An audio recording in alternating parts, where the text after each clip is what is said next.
جی ناظرین، بریک کے بعد دوبارہ پھر آپ کی خدمت میں حاضر ہیں۔ آپ دیکھ رہے ہیں پروگرام شان ماہ رمضان۔ ناظرین، علامہ صاحب بڑی اچھی گفتگو فرما رہے ہیں اور ان سے ہماری ابھی گفتگو جاری رہے گی۔ یہ رمضان المبارک کی فضیلت بیان کر رہے ہیں اور حقیقت بیان کر رہے ہیں کہ اللہ تعالیٰ کو ہماری بھوک اور پیاس کی کوئی ضرورت نہیں ہے۔ ہم بھوکے رہیں، ہم پیاس برداشت کریں، ہم کھانا نہ کھائیں، اس کی کوئی ضرورت نہیں ہے۔ اور اللہ تعالیٰ کو صرف اور صرف ضرورت ہے تو وہ تقوی کی ضرورت ہے۔ اللہ تعالیٰ یہ دیکھتا ہے کہ یہ انسان تقوی کتنا رکھتا ہے، محبت کتنی رکھتا ہے۔ تو ہمیں چاہیے کہ ہم جو ہے نا روزوں کے ساتھ ساتھ جو ہے نا تقوی، یہ اکثر ہمارے معاشرے میں ایسا ہوتا ہے کہ ہم روزہ تو رکھ لیتے ہیں لیکن نمازیں نہیں پڑھتے، صرف بھوک اور پیاس کے ساتھ جو ہے نا چل رہے ہیں، دنیا داری بھی ویسے ہی چل رہی ہے، جھوٹ بھی بولتے ہیں، کام بھی غلط نہیں چھوڑتے، لیکن ویسے ہم کہتے ہیں جی ہم نے روزہ رکھا ہوا ہے۔ اس طرح ہونا نہیں چاہیے۔ علامہ صاحب آپ بڑی اچھی گفتگو فرما رہے سو، آپ جو ہے نا ہمیں دوبارہ بتائیں کہ یہ تقوی اور شکر کیا ہے۔ اللہ تعالیٰ کا ہمیں شکر کس طرح ادا کرنا چاہیے، کیونکہ یہ انعامات تو اللہ تعالیٰ کی طرف سے ہیں۔ صحت بھی اللہ تعالیٰ دیتا ہے، بیماری بھی اللہ تعالیٰ دیتا ہے، لیکن وہ ہوتی ہماری غلطیاں ہیں۔ اگر ہمیں بیمار ہوتے ہیں تو ہماری کچھ کوتاہیاں ہوتی ہیں جس کی وجہ سے ہم بیمار ہوتے ہیں۔ تو آپ ہمیں آگاہ کریں کہ کس طرح ہمیں جو ہے نا شکر ادا کرنا چاہیے اور تقوی۔ جی، وہ اصل میں روزوں کی فرضیت کا جو دوسرا بڑا مقصد یہ یہاں پر بیان کیا گیا ہے کہ شکر ہے، تاکہ ہم اللہ تبارک و تعالیٰ کا شکر ادا کریں کہ اللہ تعالیٰ نے ہمیں روزوں کو ہم پر فرض کیا، ہمیں متقی بننے کا موقع بھی دیا، تو ساتھ ہمیں پھر اتنی رعایت بھی دی۔ مریض ہے، مسافر ہے، روزے نہیں رکھ سکتا، کوئی بیمار ہے، تو اس کے لیے اتنی ہمیں گنجائش بھی دی۔ تو اس باتوں پر یعنی کہ ہمیں رعایت دینے پر رب قادر ہے، ہر چیز پر قادر ہے، ہر چیز کا مالک ہے، ہر چیز کا وہ اختیار رکھتا ہے۔ وہ چاہتا ہے تو ہر حالت میں ہم پر روزے فرض کر دیتا کہ رکھنے ہی رکھنے ہیں، چاہے کوئی مریض ہے، جس حالت میں بھی ہے۔ لیکن رب نے اپنے پیارے حبیب کے توسل سے ہم پر کرم فرمایا اور ہمیں رعایت دے دی۔ اس رعایت پر ہمیں رب کا شکر ادا کرنا چاہیے۔ رب تعالیٰ شکر ادا کرنے پر پھر ہمیں پھر بھی خالی نہیں موڑتا۔ رب تعالیٰ نے دوسرے مقام پر فرمایا لَإِن شَكَرْتُمْ لَأَزِيدَنَّكُمْ، اگر تم شکر ادا کرو گے تو تمہیں ضرور زیادہ دیا جائے گا۔ سبحان اللہ۔ تو اس لیے اگر بندہ شاکر بن جائے، رب کا شاکر بن جائے، تو اس سے بڑھ کر وہ کوئی بھی تقوی والی چیز نہیں ہے۔ اصل تقوی یہ ہے کہ بندہ رب کا شاکر بن جائے، اور بندہ رب کا شاکر تب بنتا ہے جب اس کے اوپر رب کے جو تقوی کا، رب کی خشیت کا، رب کے خوف کا رنگ چڑھا ہو۔ تو یہ روزوں کی فرضیت اصل میں اس کا پیچھے مقصد تقوی ہے، اور جو اس میں ہمیں گنجائش ملی ہے رمضان مبارک کے روزوں میں، اور اس کے پیچھے جو ہمیں رعایت دی گئی ہے، ہمیں مہلت دی گئی ہے کہ اگر کوئی بندہ مریض ہے تو وہ بعد میں رکھ لے، اگر کوئی مسافر ہے تو وہ بعد میں رکھ لے، تو اس پر ہمیں اللہ کا شکر ادا کرنا چاہیے۔ جی بالکل علامہ صاحب، اللہ تعالیٰ کا ہمیں شکر ادا کرنا چاہیے۔ اللہ تعالیٰ کی طرف سے حضور کے صدقے ہمیں رعایت بھی دی گئی، لیکن اس کے بارے میں یعنی کہ روزے کے بارے میں تو ہمیں رعایت دے دی گئی، لیکن نماز کے بارے میں بھی رعایت ہمیں نہیں دی گئی۔ اور اصل میں چیز یہ ہوتی ہے کہ ہمارا جو معاشرہ ابھی، ہماری جو صورتحال ہے وہ اس قسم کی ہے کہ ہم جو ہے نا تھوڑا سا کام کرتے ہیں، حالانکہ پہلے اگر زمانے میں دیکھا جائے تو لوگ روزے بھی رکھتے تھے، مشکل سے مشکل کام بھی کرتے تھے، لیکن ابھی ہم تھوڑا سا بھی کام کرتے ہیں ہم روزہ چھوڑ دیتے ہیں کہ ہماری بات کس میں ہے۔ تو علامہ صاحب آپ ہمیں یہ بتائیے کہ تزکیہ نفس کیا ہے؟ اللہ رمضان المبارک کے مہینے میں ہمارا تزکیہ نفس کس طرح ہوتا ہے، ہمیں اس کا کیا فائدہ ہے اور ہمیں اس کی جو ہے نا چیز کیا ہے؟ کیونکہ میں آج ایک ڈاکٹر صاحب کی بات پڑھ رہا تھا، تو ڈاکٹر صاحب نے کہا کہ اگر انسان ایک مہینے تک 10 گھنٹے یا 12 گھنٹے کھانا نہیں کھاتا، پانی نہیں پیتا، کوئی چیز نہیں کھاتا پیتا، وہ غیر مذہب تھا، ڈاکٹر جو تھا وہ غیر مذہب تھا، تو وہ کہتا ہے کہ اس کے انسان کے اندر جو ہے نا وہ ایک جو ہے نا گلے سڑے جسم کے حصے ہوتے ہیں جو بیماریاں پیدا کرتے ہیں۔ تو وہ گلے سڑے حصے جو ہے نا جب انسان کو بھوک لگتی ہے، پیاس لگتی ہے، تو وہ جسم جو ہے وہ گلے سڑے حصے کھاتا ہے، تو وہ جو ہے نا جب کھاتا ہے تو انسان بیماریوں سے پاک ہوتا ہے۔ اور میں نے یہ پڑھ کے مجھے بڑی خوشی ہوئی اور بڑا میں خوش ہوا، اور میں نے اللہ تعالیٰ کا شکر ادا کیا کہ رب العزت نے ہمارے لیے عبادات یعنی کہ ثواب بھی عطا کیا، اور ہماری جو ہے نا ہمیں بیماریوں سے نجات دلانے کے لیے یہ روزہ بھی ہم پر فرض کیا۔ تو آپ ہمیں بتائیں کہ تزکیہ نفس کیا ہے؟ رمضان المبارک میں ہمارا تزکیہ نفس کس طرح ہوتا ہے؟ اس میں سب سے پہلی بات تو یہ ہے کہ اللہ تبارک و تعالیٰ نے ارشاد فرمایا سورۃ الاعلیٰ میں قد افلح من تزکیٰ، سبحان اللہ. تحقیق وہ فلاح پا گیا جس نے اپنے آپ کو پاک کر لیا. تو تزکیہ نفس کا سیدھا سا سادہ سا مفہوم یہ ہے کہ اپنے نفس کو گناہوں کی آلودگی سے، غیر اللہ کے خیال سے اپنے نفس کو پاک کر لینا.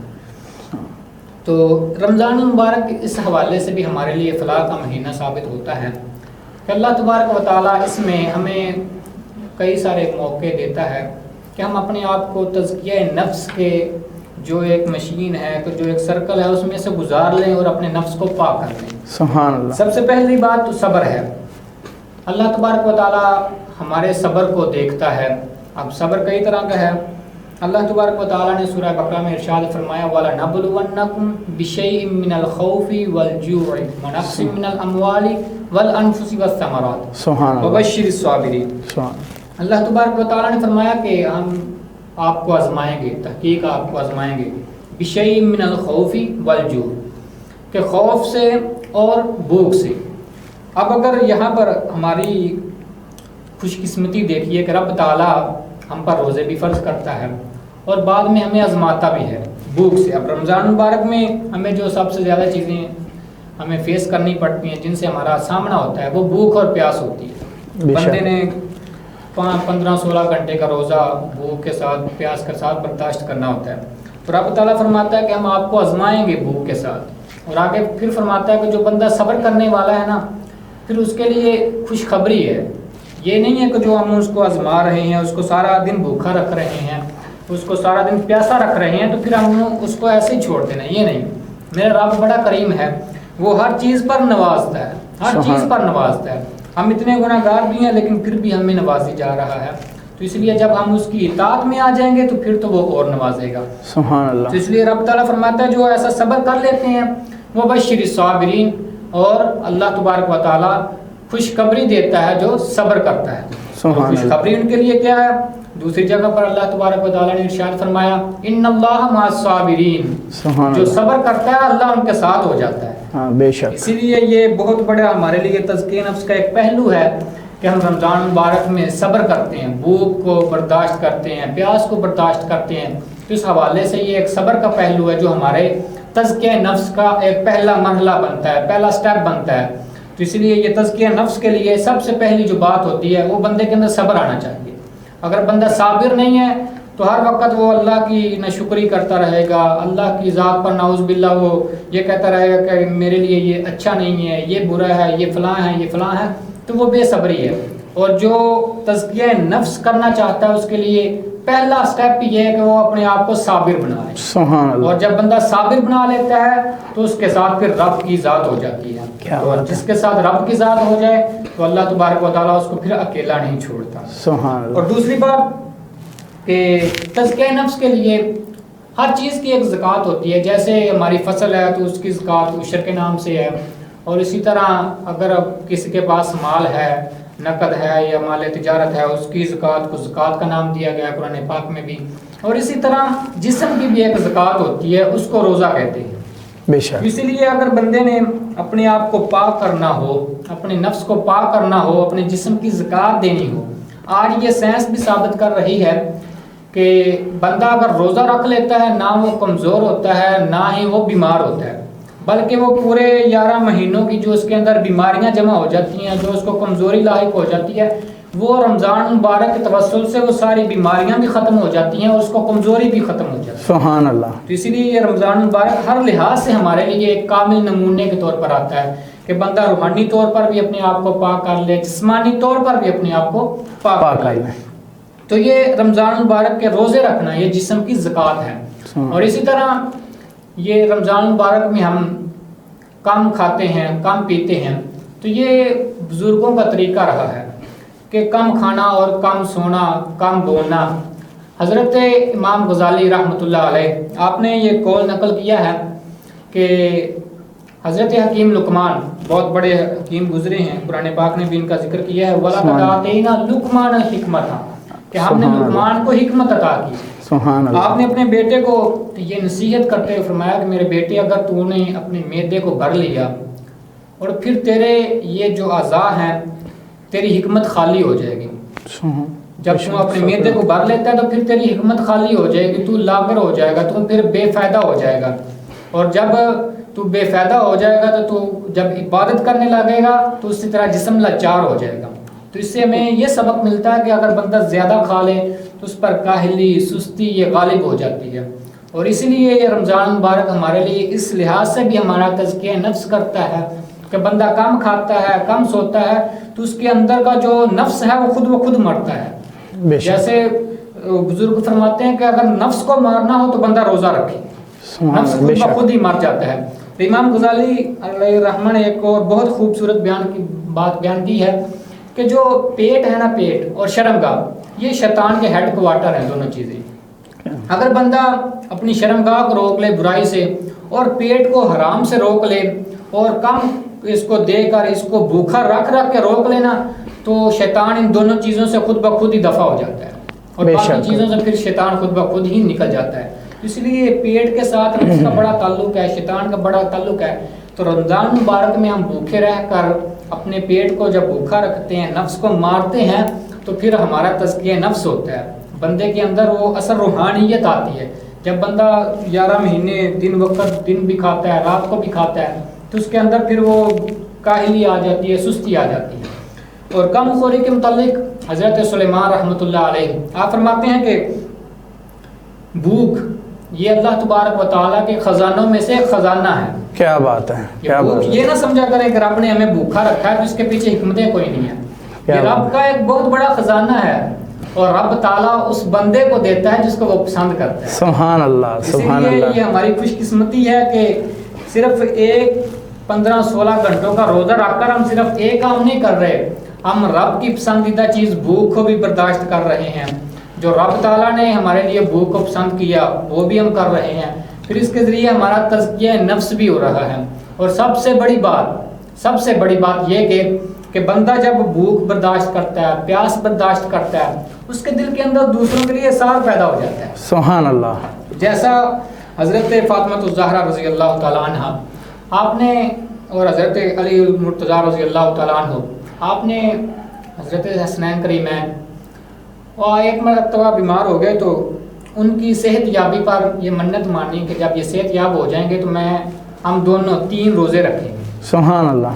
تو جب وہ صحت یاب ہوئے، روزے رکھے، تو پہلا روزہ افطار کرنے لگے تو دروازے پر ایک یہ مسکین آ گیا، کہا کہ وہ میں یتیم ہوں، مسکین ہوں، مجھے کھانا کھلائیے۔ تو اپنے افطاری کا ان کو دے دیا۔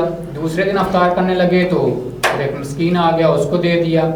تیسرے دن افطار کرنے لگے تو ایک قیدی آ گیا، وہ اپنا کھانا اس کو دے دیا۔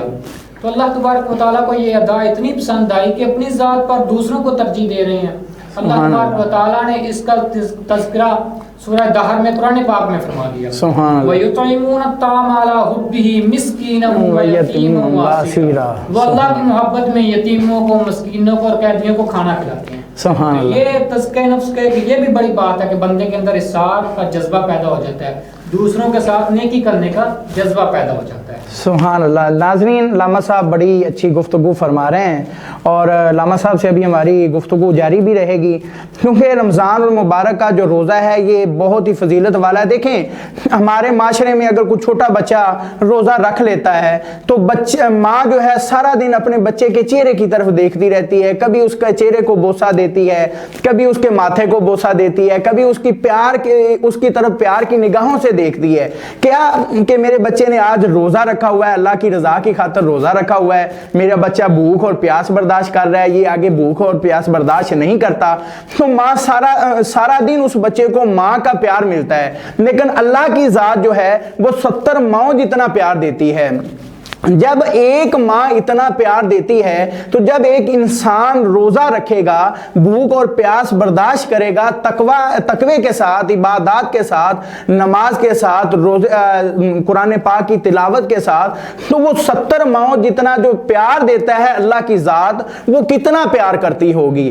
کیونکہ جو ماں پیار کرتی ہے وہ کبھی بھی اپنے بیٹے کو، اپنی اولاد کو دکھ نہیں دے گی۔ اسی طرح جو فائدہ مند ہوگا وہی کام جو ہے نا ماں اس کی ترجیح دے گی۔ تو ناظرین، ہماری لاما صاحب سے گفتگو جاری رہے گی۔ ابھی وقت ہوا ایک چھوٹے سے بریک کا، بریک کے بعد پھر دوبارہ آپ کی خدمت میں حاضر ہوں گے۔